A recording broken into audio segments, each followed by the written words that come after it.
for the first time since the coronavirus outbreak, I've taken a taxi. I got back just in time, Diana, for our show. Everybody always loves it when author and journalist Diana West joins me. How are you today, Diana? I'm just fine, thanks, Jason. Thank you. How are you doing? I'm very well. We've had just an overwhelming positive response to every show you've been on. You're bringing forward some information that a lot of people weren't aware of or hadn't thought about in a long time. For viewers that are seeing you for the first time here, they can go to your website, dianawest.net. Make sure you've got .net there to get to the correct site. But Diana's written several books, including The Red Thread and American Betrayal. Diana, you're zeroing in on a new subject that was quite a surprise to me. It happened here in New York City, and I didn't even know about it. What do you want to tell us about today? Well, it's a nice way to kick off our conversation, and it was a dinner at a downtown eatery in Manhattan involving Barack Obama and Tim Cook of Apple and Robert De Niro. And the way I look at these people, I look at who they really are in terms of the whole subversion of our time, life and times.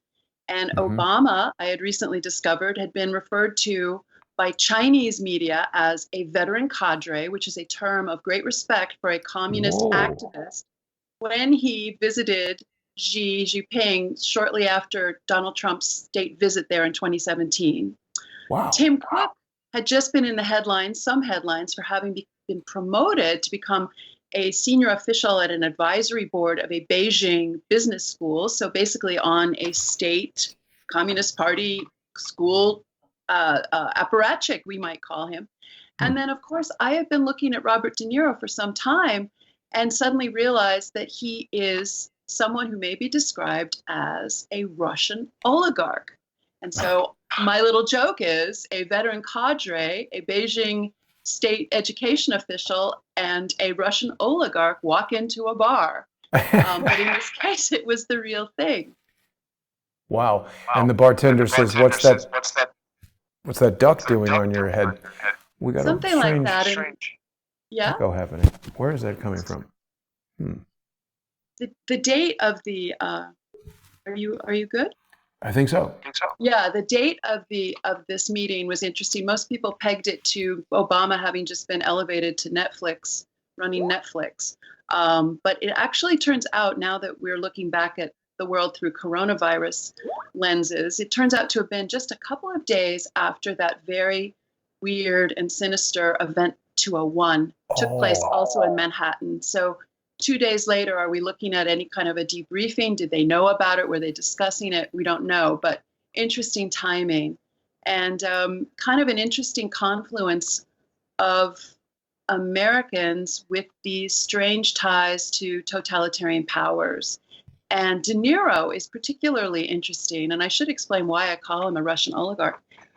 Robert De Niro, of course, has become more well known practically for acting recently as Donald Trump's most profane, violently so critic who takes every public opportunity to cuss out Donald Trump and make all kinds of threats and say terrible, slanderous, gutter things about him. This is sort of his new normal. And what is interesting to put together with Robert De Niro is that one of the things Robert De Niro is also known for is his Nobu restaurant and hotel international empire. Hmm. This has made him a very rich man, has made everyone involved very rich. But he has a Moscow partner in this venture. There are two Nobu restaurants now in Moscow. And that man, actually, and his son, are Aras and Emin Agalarov. Now, they are genuine Russian oligarchs and were used for the past couple of years, several years, as a way of linking Donald Trump to Vladimir Putin because of their rather brief meeting in Moscow going back to 2013 and some business discussions about a Trump tower in Moscow that never came to fruition. However, it turns out that Robert De Niro has quite a long-standing relationship with the Agalovs and has appeared for openings at the Nobus in Moscow. And interestingly enough, when we look at the career of Eros and Eamon Agalarov, we get an insight into how power and money are dispensed in modern day Russia and pre-Soviet days as well, because Aras Agalarov is somebody who grew up in the Soviet system and became fabulously wealthy in that period of transition between Soviet Russia and Russia in the 1990s, where we see the so-called oligarchs, these apparatchiks who grew up as Marxists, suddenly learning how to be fabulous capitalists and turning zero into billions all over the world. They were virtuosic businessmen, right? Well, Yeah. no, not exactly, right? So this career is an important one to look at, the intermarrying of power. His father-in-law, according to the historian Timothy Snyder, was the head of the KGB in his native Azerbaijan. His son Eamon's first wife was the daughter of the president of Azerbaijan. I mean, we're seeing a real nexus here. And of course, Vladimir Putin awarded him the highest civilian honor in Russia, which is Order of Honor, some such award. He's done all kinds of everything's a state project really, but he's done all kinds of state projects that require great favor from the central government. And that's kind of a general overview of Aras Agalarov. And this is Robert De Niro, the great Trump critic's partner. So it's a very curious thing indeed. Another thing that's really interesting about Nobu is I found an account of that first night. It opened in 2009. The Moscow one. The first Moscow one, yeah. And they're located inside Agalarov Enterprises. They have a company called Crocus Group that makes all kinds of these fabulous malls and gated communities and university campuses. I think they did the big soccer stadium for one of the giant international tournaments. Big stuff, big construction projects. And the actually, I might just pull it up here because I don't know if I can find it quickly. Here it is. The first night was described by Gregory Pfeiffer, an NPR correspondent who wrote a book about Russia. He was there, and his invitation came from the former head of the CIA's Soviet division, who knew Nobu's co-owner Robert De Niro. Ooh. My guess would be Milton Bearden, who's also been a consultant on those films.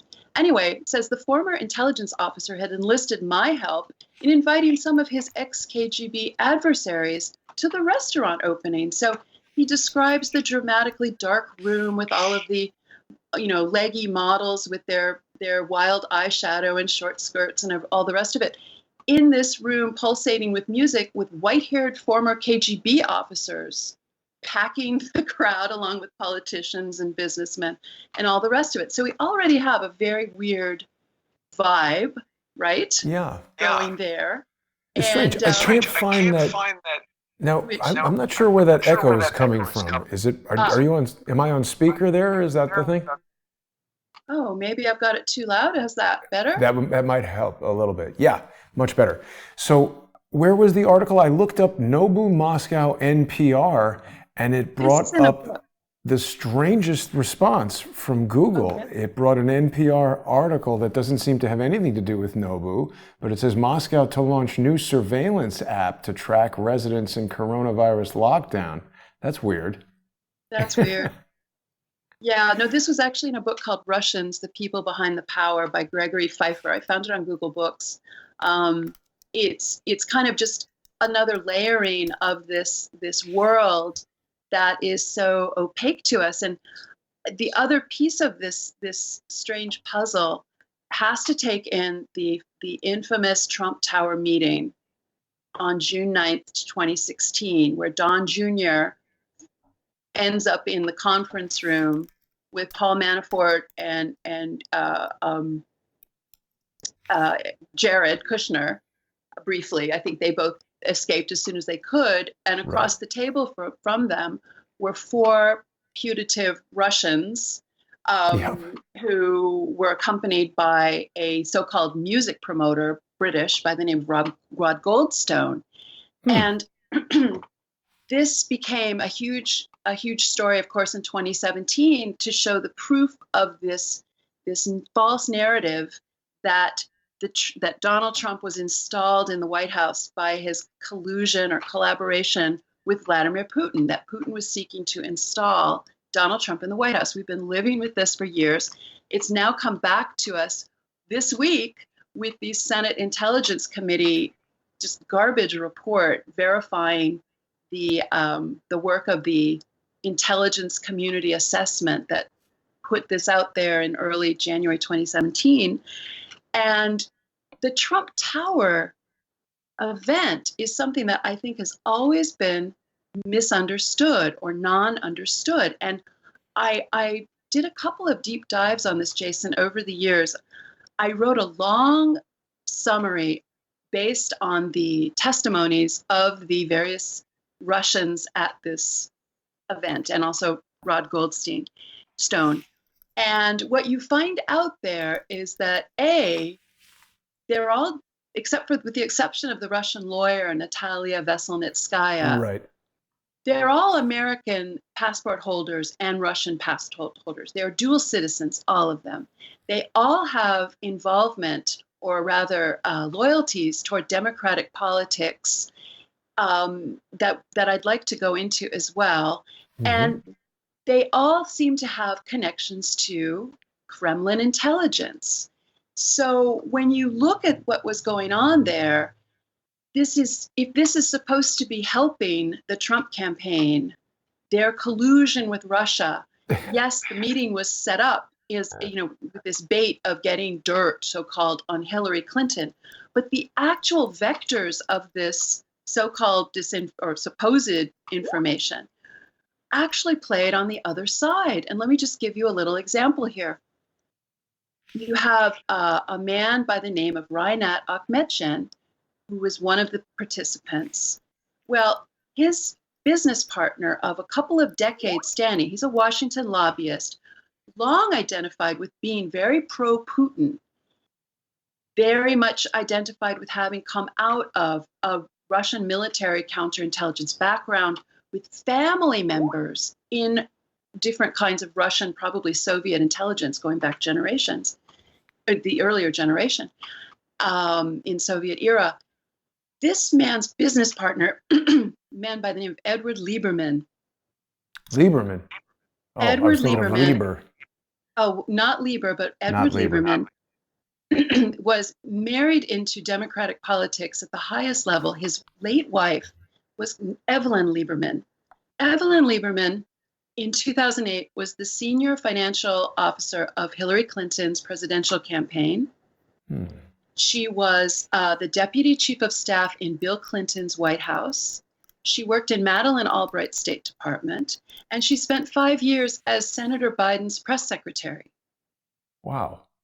She also was, if you go back into the weeds, she also was a huge proponent of the so-called White House coffees during the Clinton administration, if you remember that. Well, look at this thing that just popped up when I Googled her. She apparently, is this her? Yes. Died at 71, moved Lewinsky from the White House. What is she doing? She seems like a Clinton fixer behind the scenes. Absolutely. Absolutely. And she comes out of the Children's Defense Fund originally, which now wait a minute. Also on Hillary That's Clinton's a fraud, house. isn't it? The Children's Defense Fund. Who runs that? That British guy? Edelman, wasn't it Madeline Edelman? Was that it? I can't remember. This was going back a while. But a couple of Hillary's key staffers come there as well. Onto her staff, she moves onto Bill's staff, probably as Hillary's eyes and ears, I would imagine. But the point for the Trump Tower meeting is here you have a Russian with dual citizenship, very pro-Putin lobbyist, hardwired into democratic politics, hardwired into Clinton politics, as being one of these people purportedly helping Donald Trump get to the White House, the way the media spun it. So the whole thing starts to break down. We look at another participant who's actually The man who was supposed to be running the event, he did run the event, by the name of Irakli Cavalcadze. Sounds Georgian. Yes, very good. He is a Georgian by birth. He first came to the United States in 1989 as not really a student. He was in his 20s, but as some kind of a Soviet exchange. This was still the Soviet days. And indeed, there was actually in Pennsylvania, a Perestroika 5K race run in his honor on Labor Really? Day, and I think it was Wow. '89. His host family, according to the obituary of the mother of his host family, who died at a young age in 1993, he was the adopted son of this American family, which may or may not have worked into his own immigration visa status here. But much more interestingly, he is a senior vice president of the Crocus Group of Aras Agalarov's empire in the Soviet Union, constantly back and forth Russia, to Yeah. Russia. Um, he was deployed by Aras Agalarov to New York for the specific reason of running this Trump Tower meeting. What's also interesting here is that if you go back of just a few years, he was a subject of a massive investigation by Congress into Soviet Russian, well, this would have been Russian 1991 to 2000, Soviet/Russian money laundering through American banks, specifically Citibank and the Commercial Bank of San Francisco. And he was not named in the GAO report, which came out at the end of 2000. However, he was identified in multiple accounts by congressional investigators as sort of the middleman here, who was setting up something like 230 some bank accounts for fake companies, for Russian brokers. And they were able to, divided between Citibank and this Commercial Bank of San Francisco, launder something on the order of $1.4 billion in this period. And there was a Russian-born banker in the San Francisco area who was also implicated, someone who had bought into Commercial Bank of San Francisco with another Russian investor. And what's interesting here, and this really does have a payoff for our modern times, the congressional investigators were very hot on this whole investigation, and they recommended a criminal investigation to the Justice Department. So you had this New York and San Francisco-based money laundering situation apparently going on, according to these investigators. Now, Nothing did you see happened. this, Diana? Sorry to interrupt you, but did you see Yeah. that he's sued somebody who was a guest on MSNBC? The Washington Post reported that the eighth man in the much talked about Trump Tower meeting of June 2006 is suing a guest on MSNBC for accusing him of towering feats of money laundering. Irakli Kavaladze, a Georgian-American businessman, is according to this guest, the major person who's been responsible for money laundering from Russia and other post-Soviet companies, alleged the University of California, Berkeley professor George Lakoff. It's interesting that he would sue them. So what was the outcome of this investigation into the money laundering? Well, I think there was some, and these companies, I should say, were set up in Delaware. So this was a Delaware situation. The outcome of the investigation was essentially some good faith tightening of controls by the banks. That Commercial Bank, I think, was absorbed by other banks, isn't a player anymore. Citibank made all kinds of promises to the committee to fix things and actually try to establish who was setting up bank accounts, things like that. What's interesting here, though, is that it did not go forward into any sort of federal investigation when you consider the fact that the United States Attorney for Northern California at the time was one Robert Mueller. Oh, wait a minute. See, that I told you I had a payoff here for this long yarn. Robert Mueller was the U.S. Attorney in Northern California at the time that this was a hot story coming out of Capitol Hill with this GAO report. What was he doing in Northern California? I thought he hangs around the swamp in D.C. Well, he had a stint much recommended by people like Democratic Senator of California, Barbara Boxer. I believe he was also considered a protege of Eric Holder at the Justice Department. I mean, this is our Robert Mueller of today. He had a stint as a U.S. attorney, and I just found it fascinating that this particular kind of case came up, given Robert Mueller's continuing history going forward of hands off any kind of Kremlin potential, or I should say alleged, Kremlin money laundering, espionage activity in the United States. We can look in our own more recent period to when the Russian sleeper cell, the illegals so-called, who were uncovered in 2010, having gotten awfully close to Clinton cabinet member, ostensibly identified and identified by an FBI official at the time as Hillary Clinton, a sleeper cell of about a dozen deep cover Russian intelligence officers who had been living in the United States for years, if not decades, as Americans or Canadians. Getting the right person here? I'm sorry? Is this the right person? Okay, so this is Anna Chapman, yes. Right. Essentially a model, very beautiful woman. Beautiful woman. She was, I think, the glamour puss of the group. The others were not so glamorous. But what you saw there was an effort to send this ring back to Moscow as quickly as possible.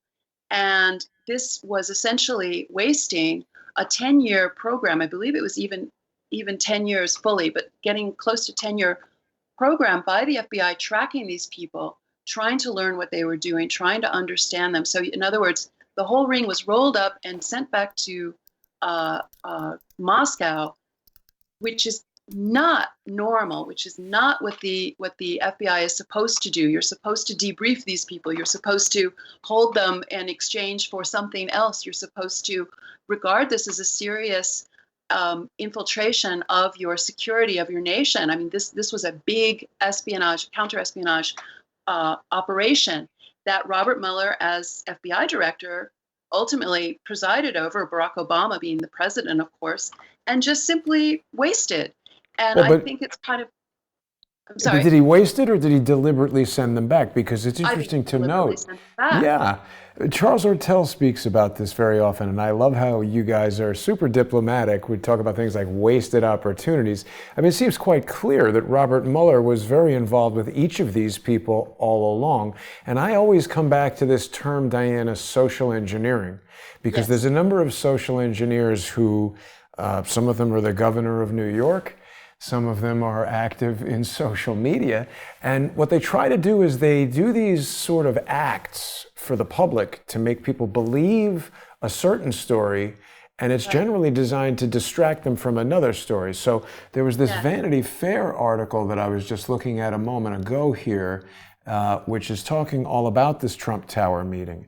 And it mentions Irakli, whatever his name is. The only reason I knew that guy was Georgian is that I went to college with a guy named Irakli who had a similar kind of last name with the Z-E at the end, and he's the only guy I ever met from Georgia, and the only guy I ever met named Irakli. But this article is very much skewed towards making you think that Donald Trump and his children are guilty. This is Bess Levin wrote this thing, and she's talking all about how you're going to be shocked to learn that Irakli was involved in this allegation of money laundering, and she says it's Kavaladze's previous work experience that may be of particular interest to people like Special Counsel Robert Mueller.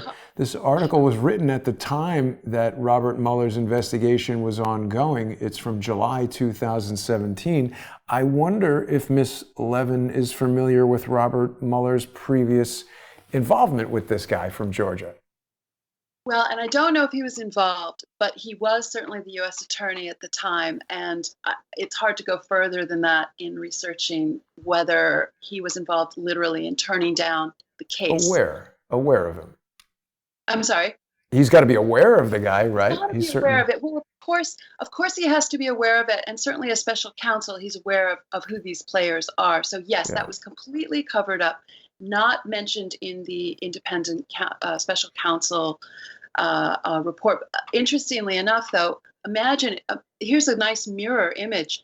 If Robert Mueller, we know, presided over the just blowing that counterintelligence operation, I think was called Ghost Stories, I think was its operational name, and sending this ring back that was, we hear, was getting too close to Hillary Clinton, penetrating the Clinton ring and New York politics in general. If he just happy to send those people home, twin that dozen that he dismissed, who actually we could have learned so much and benefited so much from holding these people, with his indictment of the dozen GRU, Russian military intelligence officers in Russia for their supposed activities related to the whole Trump Russia hacking scandal, which is a complete social engineering operation. I mean, so he's happy to indict or the Russians he can't touch, who really Right. have nothing to do. He has no evidence that makes any sense in terms of their hacking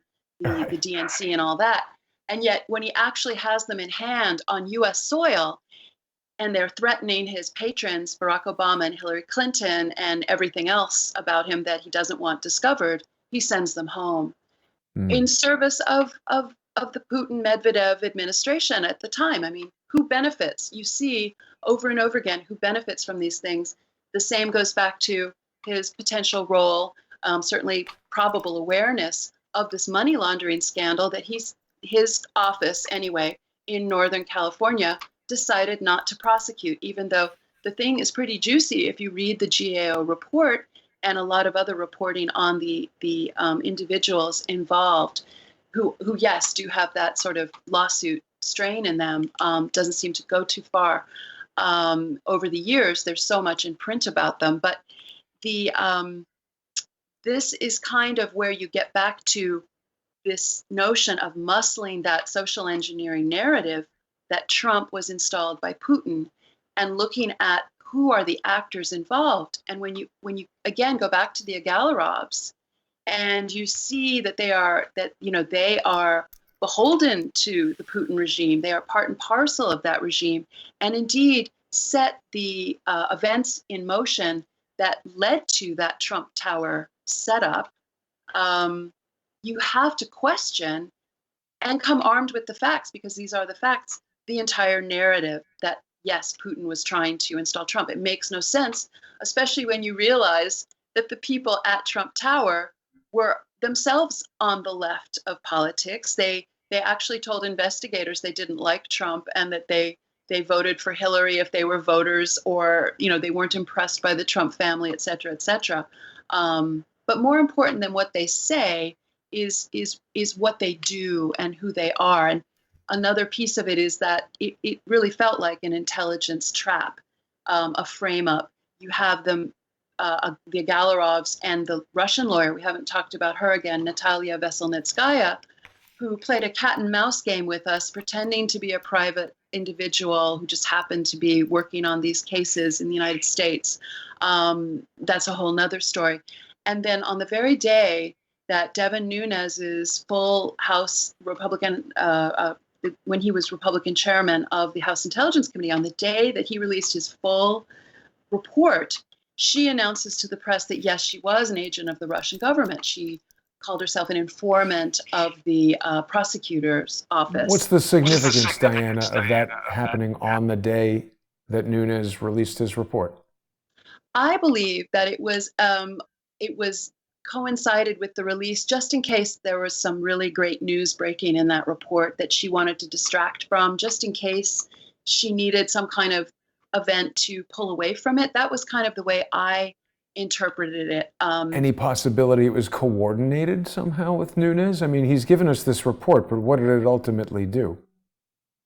Well, that's an interesting question. I don't believe that's the case. For my money, the big important report that Nunes put out was actually the 4-page memo that came out in early 2018 that told us the mechanism by which the intelligence community and the FBI and the White House used the fearsome power of our surveillance capabilities in the security state to spy on the domestic opposition. I mean, the FISA But come on, I warrant. mean, isn't that stuff we already knew from Edward Snowden? See, what I find happens often is that they'll select someone that they want to appear as a hero. In the news, in politics, they can trot this guy out on Fox News and he says all kinds of lofty crap and people think he's great. But in fact, he's done nothing. And revealing that the intelligence apparatus could spy on Donald Trump and everybody else is something that's been in the public domain since 2012. There's been movies written about it. Nothing has happened about these FISA abuses. So there's these topics that can... Right.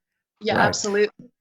There's these fairly safe topics these guys can talk about that make them look great. But in actual fact, it's a lot of political masturbation. Well, I think you're right. I agree with that. I think that there are two tracks there, though, in that I do believe that that 4-page memo did advance the story. It gave us the mechanism of Bruce Orr and the Steele report dossier and the FISA warrant process in a way that had not been documented even by others who were very shrewd and astute and knew things. I mean, that really did, I thought, for me anyway, really solidify what was going on. And if you remember, the clamor to keep that thing classified was one of the biggest eruptions of volcanoes everywhere in Washington I'd ever seen. It was led, remember, it was Nancy Pelosi and John McCain, and they were talking about how the Trump administration, by declassifying it, would be doing Putin's work for him, that you can't attack the pillars of justice and so on. It was a bouquet for Putin. I mean, they were going so hard on that I think it was an important document. I agree. I say it's a red herring. Sorry? I say it's a red herring. I don't trust Devin Nunes, and I think that he is somebody that they've caused Trump supporters to rally around, but in fact, he does nothing. He was the head of the Intelligence Committee. He did nothing. As the head of the Intelligence Committee, Adam Schiff upended the whole thing and basically single-handedly started that impeachment process. That was way more effective than anything Devin Nunes did. Why didn't Devin Nunes similarly start an impeachment of the members of the FBI? And I don't mean a formal impeachment, but he didn't take that thing to the end zone. He ran it to the 5-yard line and took it out of bounds. I say Devin Nunes is a social engineer. I don't trust the guy at all. It could be. We have no indictments. We have no action. I mean, I duly taken. Possible. It's possible.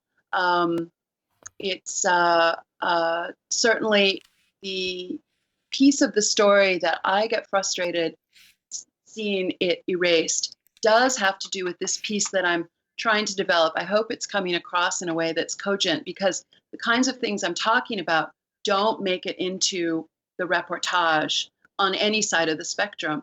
There is this, and this essentially is related to the book, the small book I wrote, The Red Thread, A Search for Ideological Drivers Inside the Anti-Trump Conspiracy. The motivations of the conspirators is something you can't talk about.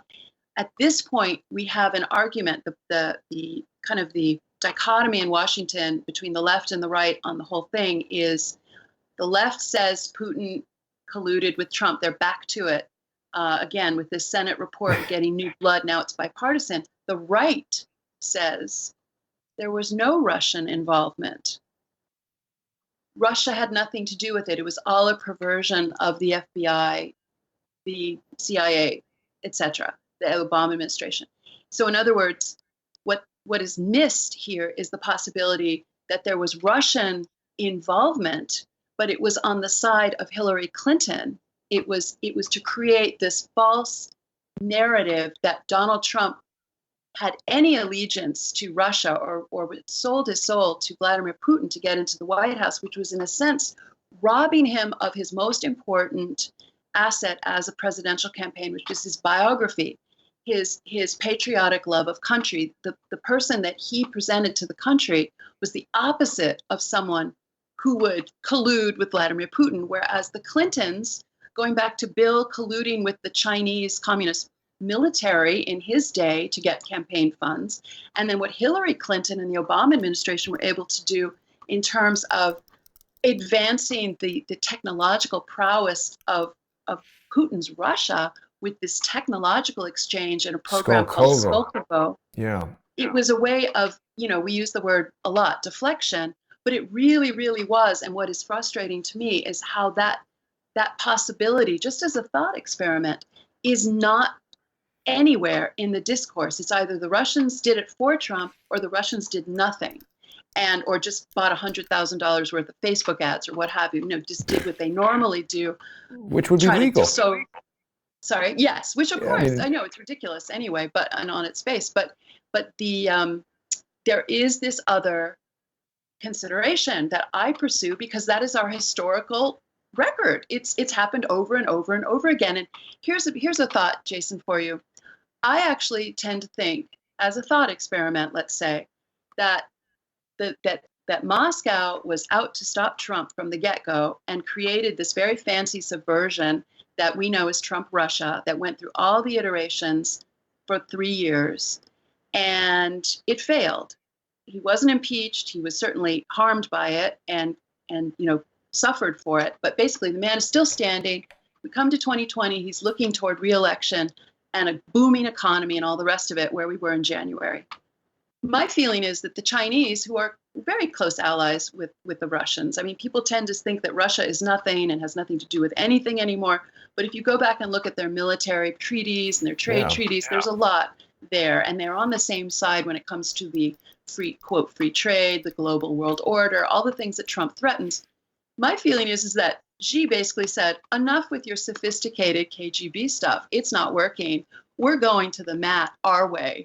And basically, we have COVID-19 as the biological warfare that we're undergoing now. I mean, it's kind of a fanciful thought, but it sort of works in terms of a strategic possibility that, again, should be batted around, should be considered. We should start looking at these things. The idea that none of this stuff goes out of our shores, that it's all domestic, which is the conservative position at this point, say the pro-Trump people in the media, such as they are. That is sort of the extent of our thinking, and the playground of these things, the battlefield of it, I should say, is so vast and has such depth and such breadth, and red thread is really not the word for it. It's like a red ocean that's been going on for so long, and it's just not even considered. There's no curiosity. There's fear of even talking about it.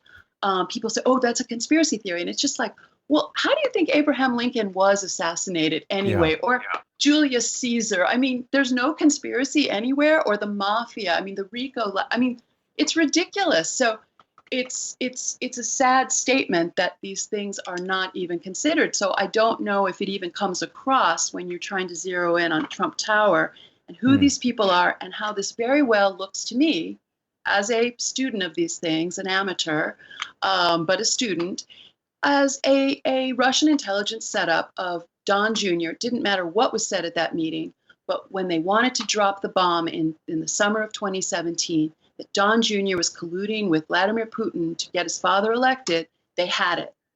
And that's all they needed. You see, first of all, you're far from an amateur. You are an expert. We're getting that speaker buzzing back at us. I don't know if you can turn it down just a bit. There we go. So you're absolutely an expert on this subject, Diana, and I've learned so much just from speaking with you, and you've raised many points today. The Chinese and the Russians have shared a lot of military technology. We're looking here at this Chinese aircraft carrier that was first created for the Soviet Union, then in Ukraine, which was, of course, part of the Soviet Union. And now I believe all Chinese aircraft carriers are sort of designed like this after Russian designs. I know there's some Russian military aircraft that are designed after Antonov aircraft. So there's a lot of technology sharing between the Russians and the Chinese. You've raised so many points that, I mean, again, I just said that I think that Devin Nunes is a social engineer. And I say that based on the way that he acts. So yes, he brings forward this document. He gets on Sean Hannity. Everybody loves him. But people aren't necessarily paying as much attention to some of the other things that Devin Nunes is doing. He's made a regular practice of suing journalists and publications that have brought about information about him that's perhaps unfavorable, but true.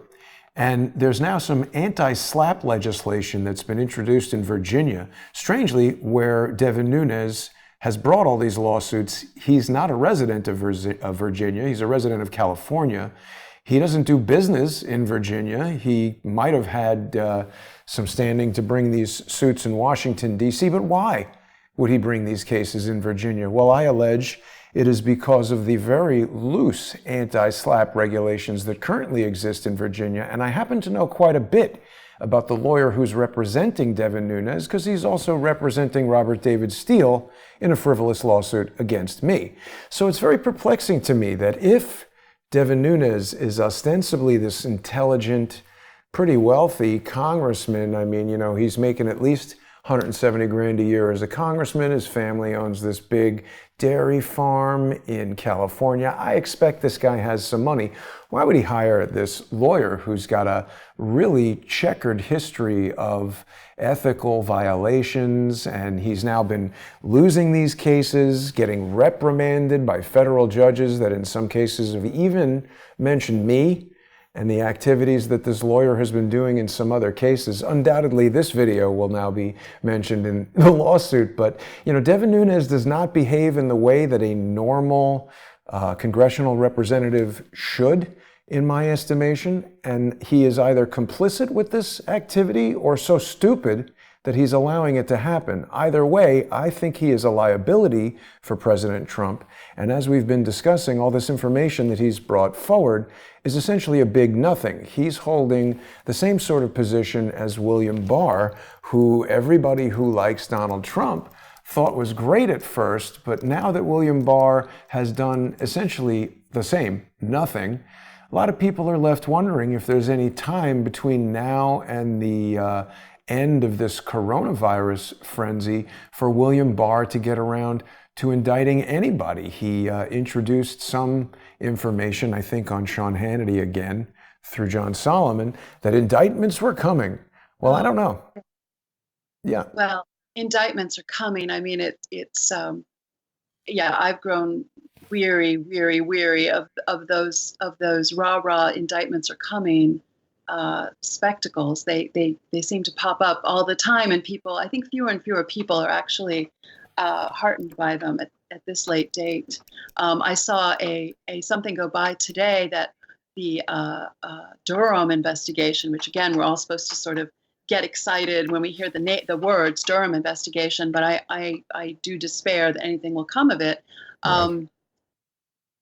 They brought on more investigators, and one of them, his name escapes me at the moment, but I did have a chance to look him up today, and he was somebody who had been working on the Valerie Plame case with Peter Fitzgerald, which doesn't give me a good feeling.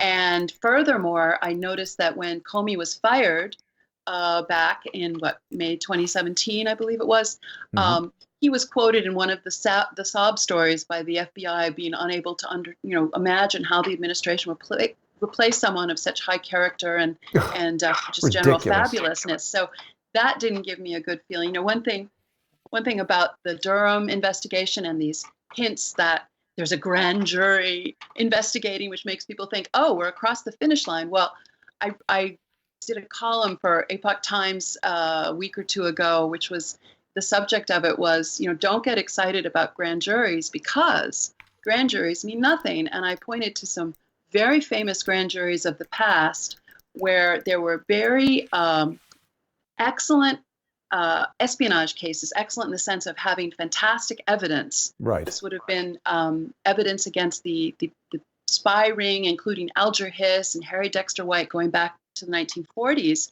And there was a grand jury that was listening to Soviet intelligence defector Elizabeth Bentley's charges against, I think there were 40 suspects who had federal government jobs that she was able to give information about.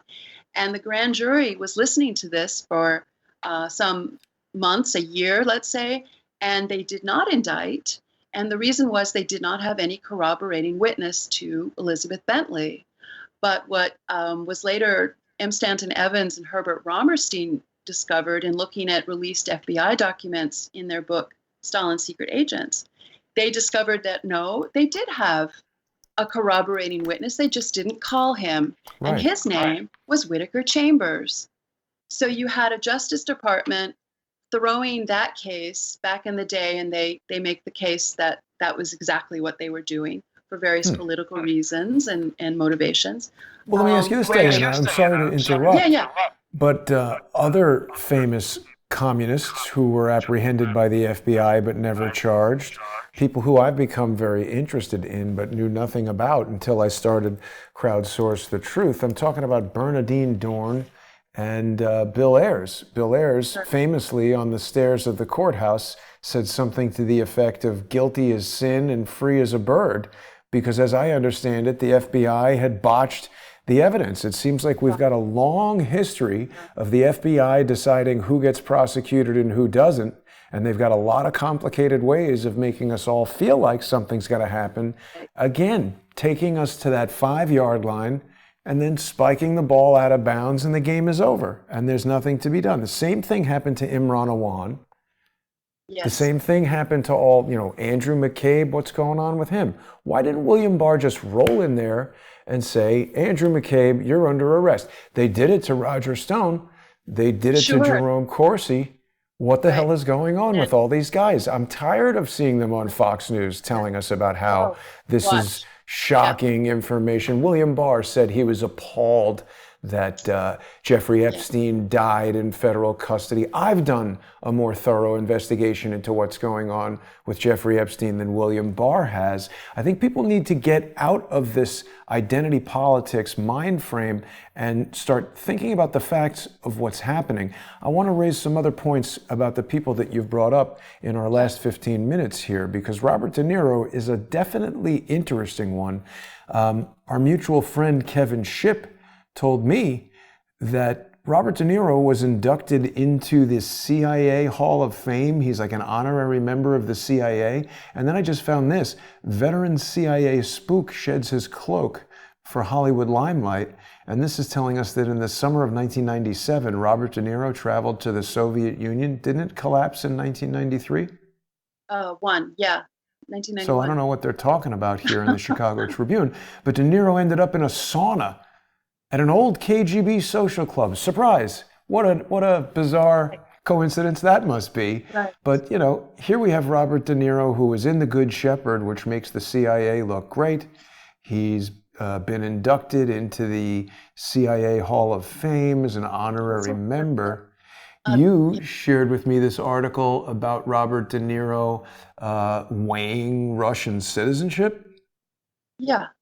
Exactly. I mean, again, another tell in terms of this zigzag that we can observe with him. Now he's Putin's worst enemy because he's alleging Donald Trump is in his pocket. And in Putin's Russia a few years ago, he was perfectly happy, well, to set up his Nobu restaurant, certainly, and make a lot of money with the Russian oligarchs and becoming, I think, it's legitimate to call him a Russian oligarch by virtue of the association with the Agalovs, and weighing citizenship in Putin's Russia. I mean, it's not hypocrisy here, because that's too simple. It is naked, opportunistic, weaving back and forth for the ultimate objectives. And it doesn't matter if it seems hypocritical or illogical. It's just maneuvering forward for these people. I mean, conservatives are always sort of pointing out these hypocrisies as if there's some debating point to be made by pointing out that things don't make sense. No, they make sense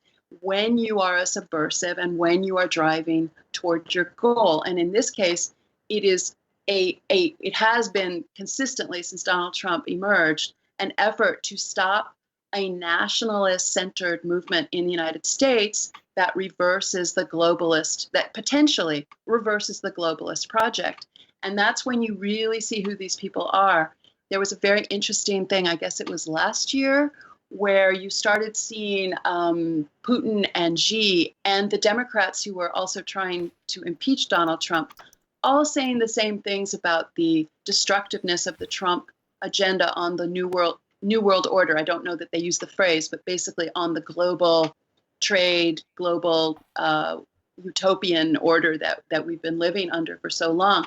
And you start seeing how the actual battle lines do take shape on certain issues, and then they go back to their social engineering, if you will, or subversion or active measures or disinformation to confuse people and further advance their political ends, which is removing this threat of make America great again, of restoring borders, manufacturing, and so on to America, which is ultimately an agenda to rebuild the nation state, which is the biggest obstacle there can be to both communism itself, which is really the dissolution of a nation, and this notion of a global world order, which we have to remember. The big institutions that started this in a concrete way, the United Nations and the IMF, were helmed by Soviet agents who worked inside the United States government, and that would be Alger Hiss and Harry Dexter White. So if we go back to this beginning, the World Health Organization too. I mean, this was also coming up as a branch of the United Nations, and I think we talked about it. The original director of it, Brock Chisholm, a Canadian, he was all about using the World Health Organization to further his goals of a world government, world law, world police. Oh, so who's these doing are that now? We've got Tedros Adhanom, who is a Marxist.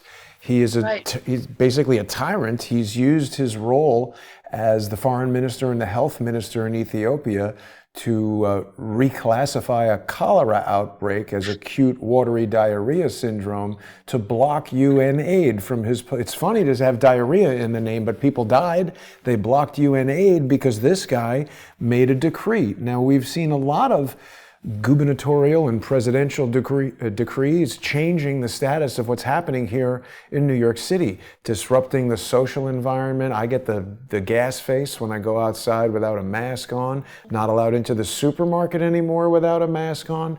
That's because of policies that are being dictated by these Marxist tyrants.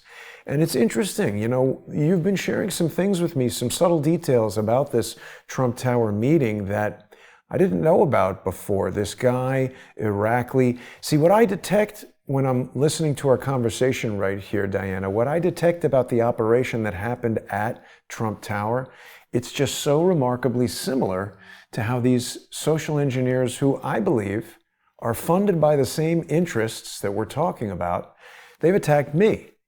Not because I'm so important, not because I'm remotely as important as the President of the United States, but because I talk to people like you, I talk to all the different people that we have on Crowdsource the Truth, and I bring this information forward, and I'm doing it in a way where, you know, they've tried to come to me with sponsorships of things and getting onto platforms where they're going to fund it. But that's the mechanism of control. That's like giving Sean Hannity or Anderson Cooper or Tucker Carlson or Sarah Carter some $1 million a year or $5 million a year job. That's an element of control. If somebody's paying you $5 million and they say, stop talking about that or we're not paying the $5 million, you're going to stop.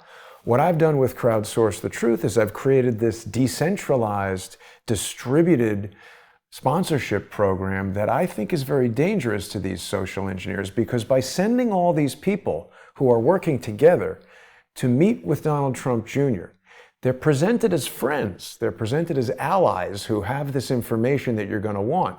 And that's just bait. Once they entice you into the trap slams closed, and they say, oh, look, this guy's meeting with all these Russians. It's exactly like when George Webb told me that there was a vessel pulling into the port of Charleston that had radiological material on it, and he spent 2.5 hours really impressing upon me that if we didn't do anything and something happened, it could be misprision of treason. And they try to get you in this situation where you're damned if you do and you're damned if you don't. And then whatever the outcome is, they say, oh, look at what that guy did. He's obviously part of this plan to do X, Y, Z. But they set up the plan. They put all the players in place. They control every element there. And the patsy is the person who's getting accused of the wrongdoing. I see that pattern here. I know they're social engineers. This is Democrat activity. I don't know if Russia or China has anything to do with that. And I'm not defending Russia and China, but that's the thing. When the evidence seems to so obviously point to this lab in Wuhan, China, for instance, my first thought is, well, wouldn't Bill Gates or whoever is behind this plan want you to think it happened in Wuhan, China? And just Tuesday, on More Pain, Mike Moore introduced an incredibly interesting element of evidence, which is that federal agents told him that even starting a program in a level 4 biosafety lab in the United States requires so much federal oversight and so much paperwork and registration that someone might be motivated to move that research to a lab in China to avoid the oversight. Doesn't mean the Chinese government is doing it.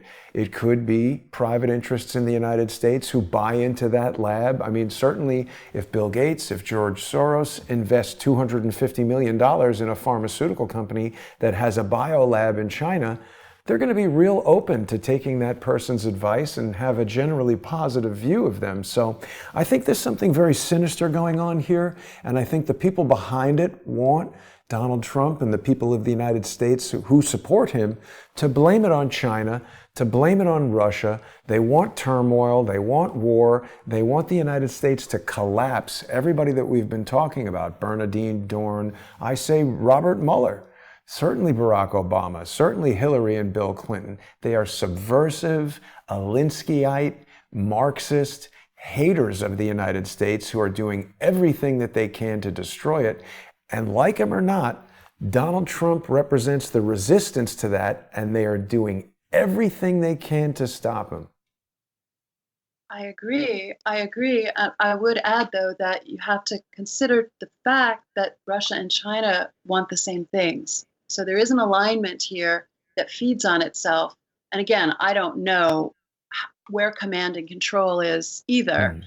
But the speculation that I engage in, I think, is useful because it does relate to patterns of behavior that has been documented going back some generations. We know that this is their stated goal going back 100 years, or in the case of China, Red China, more recently, of course, but just in terms of the communist plan for their communist long march through all the institutions that are not communist. So the where it lies, whether it's a domestic control, command and control, whether it's here only, whether it's abroad, I don't claim to know. But the goals are in alignment, and I think that is an important thing to understand. That Xi would be delighted if our economy collapsed, whether he released the Wuhan virus or not.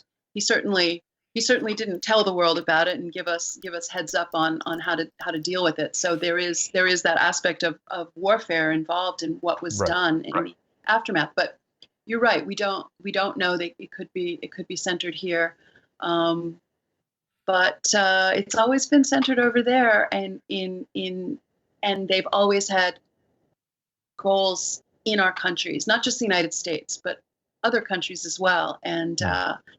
It's something to keep looking at to try to probe it and not just decide that one thing or another is wrong, because we just don't have the facts. Yeah, no, that we don't. But looking into them is certainly fascinating.